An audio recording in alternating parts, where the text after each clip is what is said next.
Well, 60 Minutes ran a highly partisan segment attacking President Trump's executive order on law firms. They likened Trump to a cold-blooded mob boss.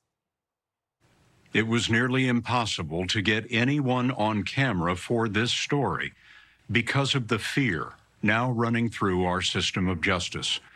In recent weeks, President Trump has signed orders against several law firms, orders with the power to destroy them. Oh, the fear 60 Minutes emphasizes. Well, they did find one lawyer willing to go on camera. Let's bring him in. Democratic election lawyer and longtime Trump opponent, they say. What an understatement. His name's Marc Elias. Donald Trump hates me because I fight hard and I fight for free and fair elections. Are there risks in doing the work that you're doing? I'd be an idiot not to be worried. The question, though, is what do you do? Right? Do you just cower in the corner? Do you just try to disappear? Do you just leave democracy to fend for itself? Or do you stand tall? Now, Scott Pelley tried to portray Marc Elias as some sort of hero. He's the victim in all of this, right? He's brave enough to speak out against President Trump. But Scott Pelley conveniently left out this pretty huge fact that Elias was the architect of the Russia collusion hoax. Don't take it from me. You could take it from the Washington Post. Marc Elias bankrolled the infamous Steele dossier. It was all a hoax. But Marc Elias is still out there pushing Russia, recently asking Hillary Clinton, of all people, about it. I'm sure people ask you this a lot in different formulations because you have been right about everything.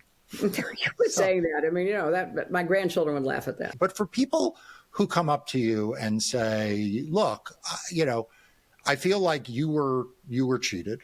You know, I think that your election was not on the up and up because Russia wasn't, you know, Russia got involved and Donald Trump and you know, and all that. I mean, Lisa, I should not be shocked, but it is mind-blowing to me that 60 Minutes, journalistic integrity, they don't mention he bankrolled the dossier that was disproven? I know, Kaylee. Well, so I watched this, and I came to the conclusion that we just live in entirely different worlds.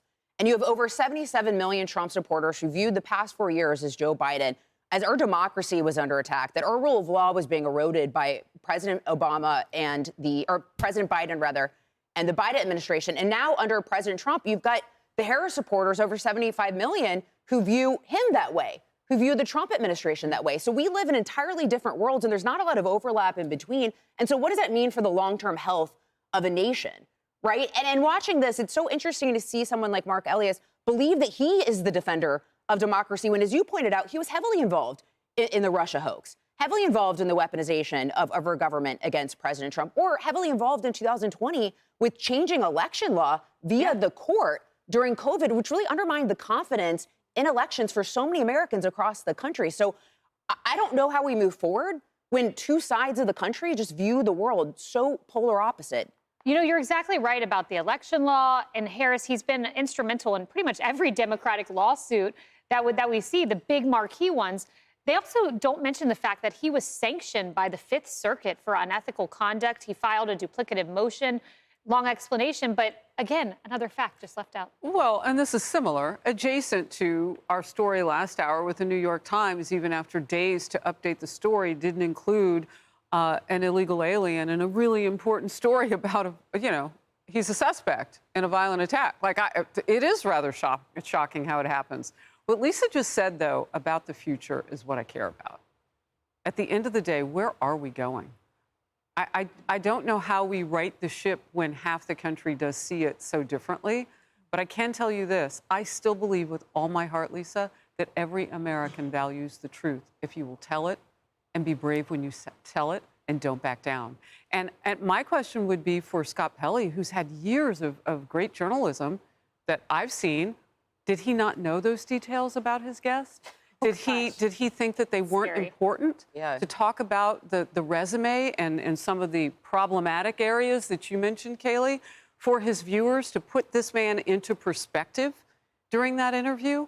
I have a lot of questions for the interviewer. Or did he know and it was with intention? And with intention. Yeah. Who knows? You know, Joey, I'm trying to imagine a universe where Alina Habba, a Trump attorney, is given 14 minutes on 60 Minutes just to speak, without challenge or leaving out facts or details of her bio. Or maybe where a partisan defender like Steve Bannon is given 14 minutes to just go out there with, total and complete anonymity as to his involvement in the political process.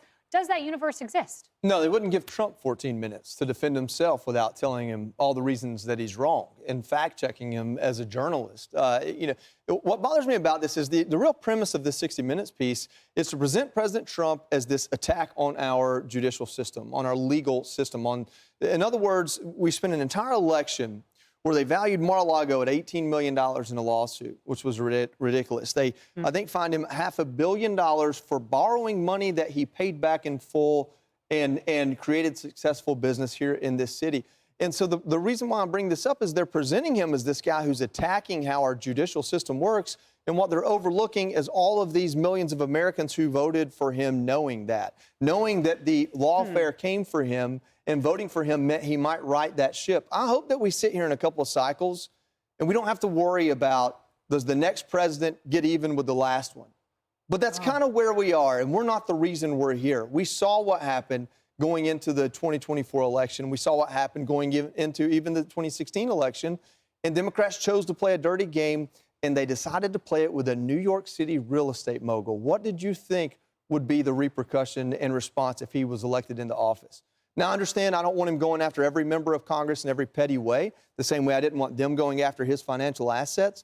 But we're playing a game of chess here, at least they are, and we voted for this guy to play. Yeah, and just to read you this quote, the FBI could not corroborate what was described as a rumor. The Steele dossier, wildly discredited.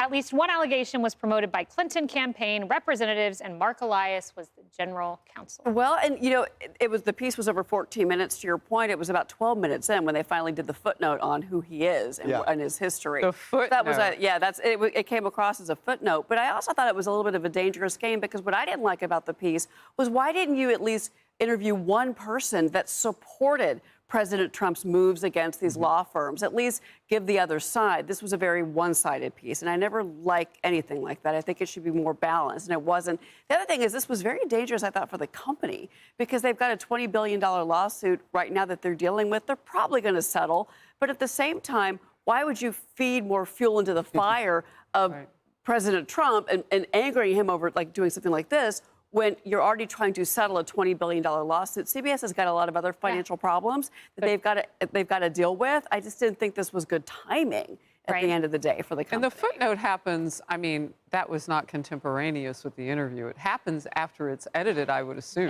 right? Mm-hmm. And so it's been legalized, and so you still don't get that contemporaneous acknowledgement that we knew what we should have known. We don't know what they did or didn't know, or if they did it complicitly. Yeah, and that quote I just read was from 60 Minutes, leaving out the funding, the DNC. He just promoted one allegation. It was all just a rumor. No, it was called a lie. Hey everyone, I'm Emily Campagno. Catch me and my co-hosts Harris Faulkner and Kaylee McEnany on Outnumbered every weekday at 12 p.m. Eastern, or set your DVR.